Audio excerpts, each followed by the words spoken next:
In this video, we're going to work with some model output to answer a bunch of different questions.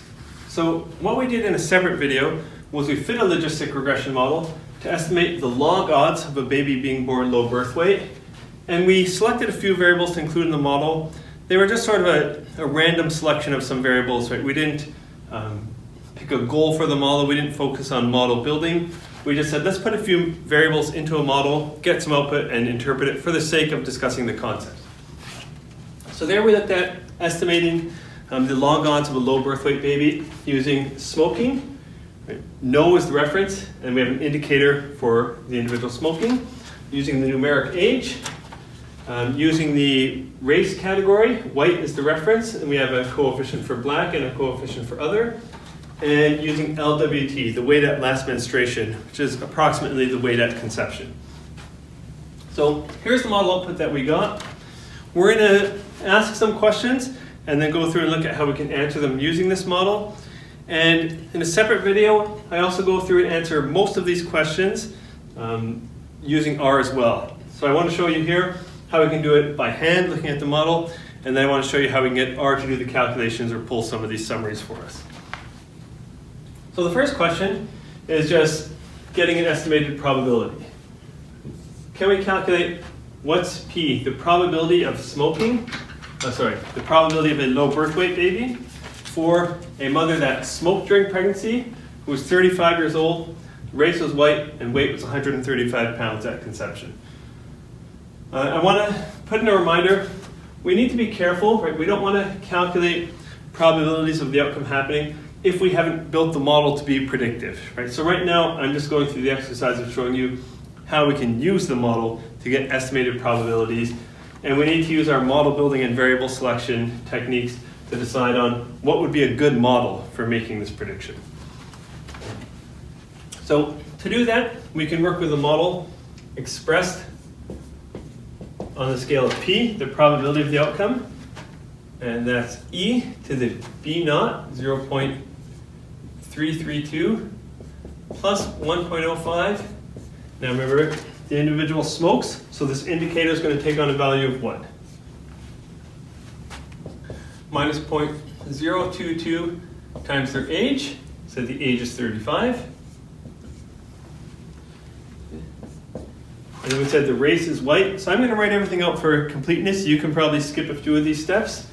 We have 1.23, and the indicator for black is going to be 0, right? If they're in race category white, they're not black. Plus 0.943, and the indicator for being categorized as other race is going to be 0, right? We said that they're in the white race category. Minus 0.0125, and the weight is 135. All of that over 1 plus e to the power of, now I'm just going to write this the exact same expression. This is just to save you the pain of watching me rewrite all of this out. This exact same part there. And that comes out to, if you work it out, 0.254 or 25.4%. So based on this model, it would estimate that for a mother that smoked during pregnancy, was 35 years old, was white, and 135 pounds at conception, there's about a 25% chance of the baby being born low birth weight. So that's how we can use the model to get estimated probabilities. Let's ask and answer another question. I said this video is going to be asking and answering a whole bunch of different questions. So I'll add another question here. The question I want to ask and then answer is, what is e to the power of b naught, okay, if we exponentiate the intercept? I'm asking this for a reason.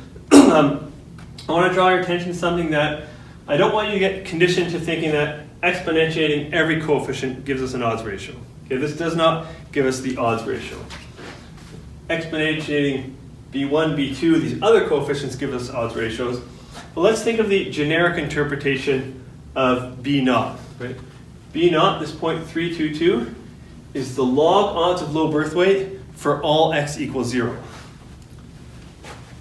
So this here, let me just write that out. First I'll write it in generic terms. It's the log odds of low birth weight for all x equals 0. And what does the all x equals 0 mean in our context? Right? It's the log odds. Sorry, I should make sure this is clear.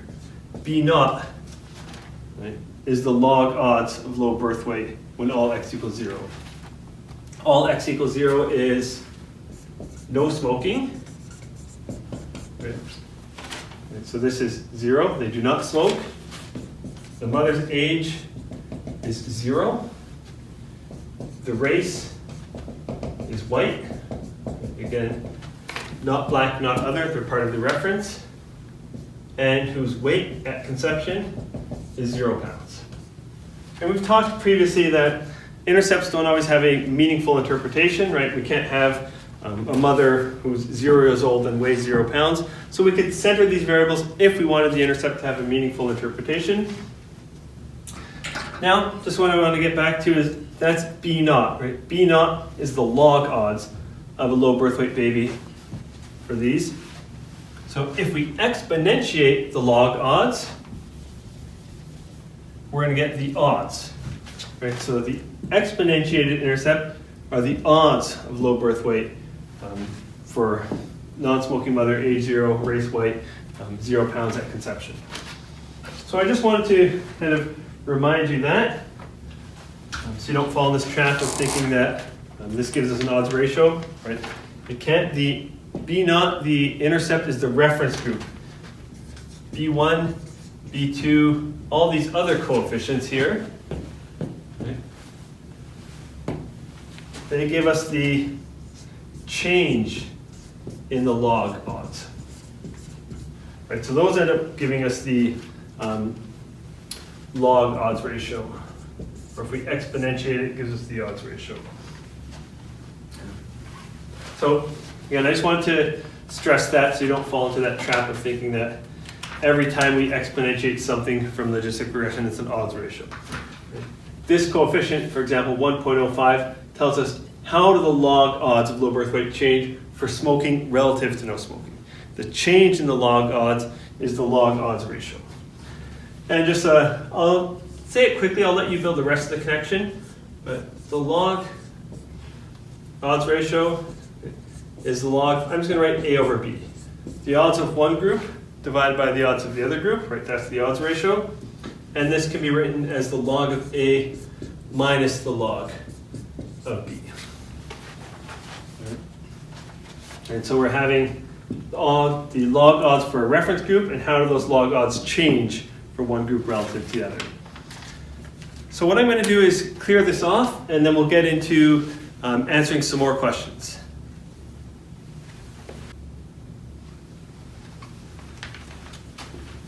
So a few more questions I want to ask and then answer. The first is that ignoring any potential bias in these coefficients, right? So we haven't defined a research question, we haven't tried to control for confounding if we're interested in the effects of any particular variables. So ignoring all that fact, just which variables based on our model increase the chance of a low birth weight baby, which variables tend to decrease the chance. So we can see smoking is one variable that increases the chance. For someone who smokes, the log odds increase. Right? If the log odds of low birth weight increase, the probability of low birth weight increases. What else? So maybe I should say smoking equals yes. Race being black or other.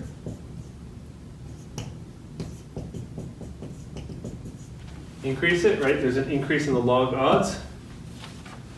And we'd see variables that decrease it. Age. As age increases, the log odds are decreasing, or the probability is decreasing. Same with the weight. As the weight increases, the log odds decrease. Now I want to put the reminder, I said we're ignoring potential bias, and we'll actually see that some of these variables are not really related to the outcome. When we go and try and build a full model, we'll actually find that age isn't really a predictor of low birth weight. So I just want to remind you, we just threw some variables out of the model, so let's get a model, interpret the output, and say what the interpretations would be, ignoring the fact that this may not be a good or a correct model. Now, let's go through and calculate and interpret a few odds ratios from the model. First, we're going to do it for smoking, and then we're going to do it for age. And again, just the caveat that these may be biased, right? We haven't tried to adjust for any potential bias. We've just thrown them in a model. So the odds ratio associated with smoking, we exponentiate that smoking coefficient. Exponentiate 1.05. And if you do, that's going to come out to 2.87. I want to make the reminder, there's lots of different correct ways to interpret an odds ratio. So the sentence I'm going to write down now is not the only way to provide an interpretation. It's one of many correct ways. So the odds of low birth weight, let's say for a mother that smoked, mother who smoked during pregnancy, are 2.87 times the odds. And I'm going to trim some words. The odds of low birth weight baby for a mother who did not smoke. Did not smoke. And adjusting for the other variables in the model. So adjusting for the age, the race category, and the weight at conception. I also want to make the quick reminder, if we subtract 1 from the odds ratio, we can interpret this as a percentage change. So I'm not going to rewrite the whole sentence. I'm just going to say the odds increase by 187%. Okay, so we subtract 1 from that, we get 1.87, or it's a 187% increase in the odds. And I think this is most obvious when you think of, say, an odds ratio of 2. Right? If the odds double, they increase by 100%. Right? So you subtract 1, take the odds ratio of 2, subtract 1, you get 1 or 100%. The odds doubling is a 100% increase. The odds going up by 2.87 is a 187% increase. Now, let's look at the odds ratio for age. Here, we exponentiate the age coefficient, negative 0.022. If we do that, we're going to get 0.98. And again, lots of ways to write this interpretation. I personally find I prefer talking about odds ratios in percentage changes when the odds ratio is either less than 1 or when it's greater than 1 but not very large. Like say an odds ratio of 1.2, I prefer to interpret that as a 20% increase in the odds. I find it a little bit clearer, but again, you can provide lots of interpretations. I'm going to state this as the odds of low birth weight decrease by 2%. Right, again, where I'm getting that from. If we take the 0.98 and we subtract 1, we're going to get negative 0.02 or a 2% decrease. So the odds of low birth weight decrease by 2% with each increase of 1 year in age, and again adjusted for smoking status, race category, and the weight at conception. And I won't spend the time to write it here, but you could provide an interpretation similar to this one here. Right? The odds of low birth weight for someone who's 1 year older are 0.98 times the odds of someone who's 1 year younger, right? Or 98% the odds. But I find this sentence a little bit neater and easier to interpret. So what I'm going to do now is I'm going to clear this off and we're going to get to answering one more question.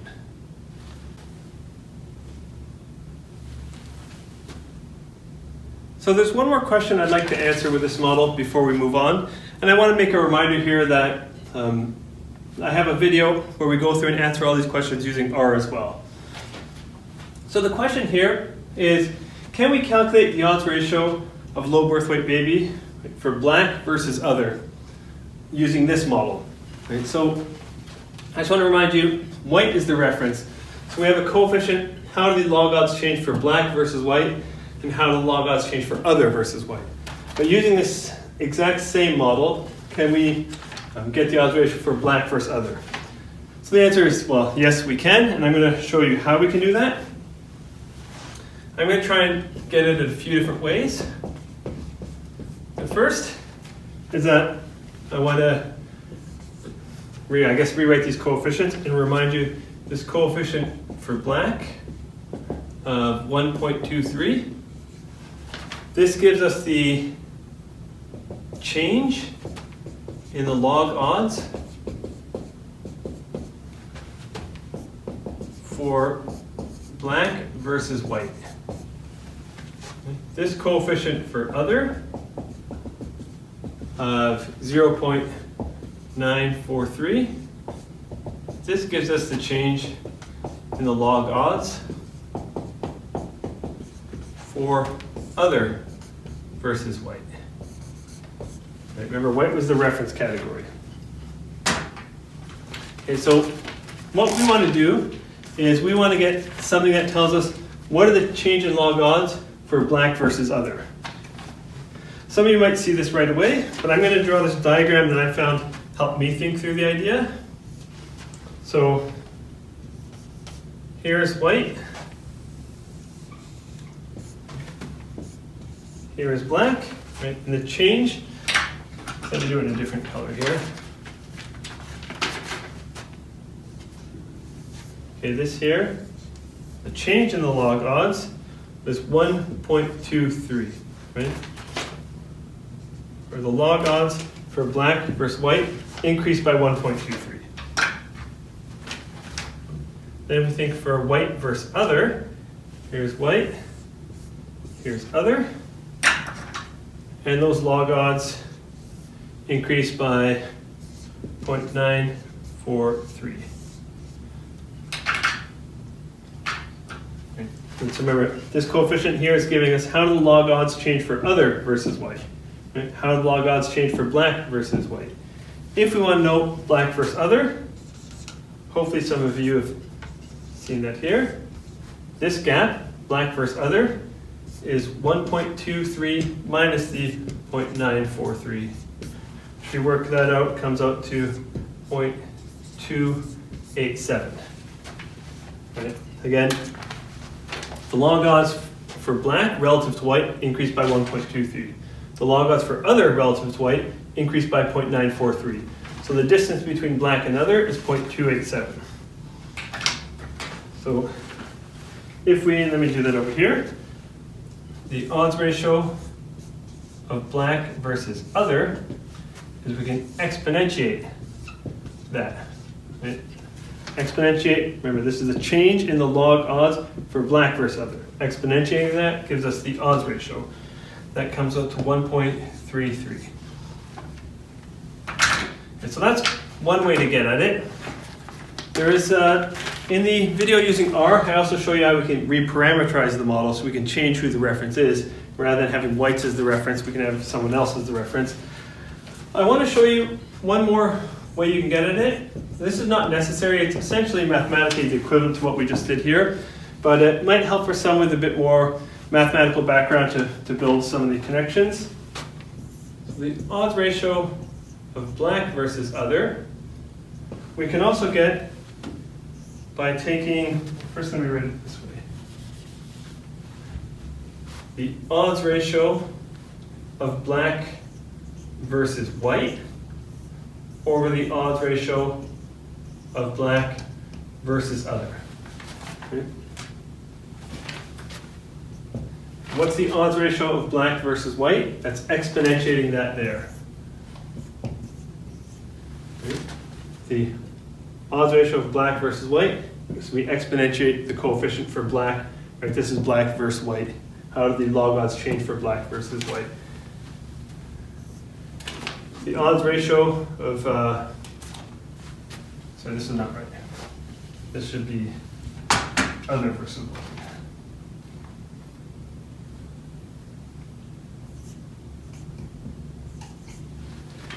How do the odds change for other versus white? That's exponentiating that there. So some of you may already see it mathematically. That by doing this, black versus white, other versus white, we're going to get black versus other. If you don't quite see that yet, see that the odds ratio of black versus white is exponentiating the coefficient for black. The odds ratio for other versus white is exponentiating the coefficient for other. And mathematically, this can be expressed as e to the 1.23 times e to the negative 0.943.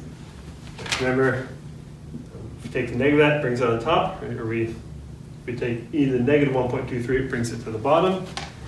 And this can be then expressed as e to the 1.23 minus 0.943. So that was just a little bit extra. It's not necessary to build that connection, but I wanted to just show you another angle at getting at it, other than think of it this way. If your brain thinks a little bit more mathematically and works with properties of exponents and logs and so on, this might help you make that connection. Stick around, guys. There's more to see, and please stay safe.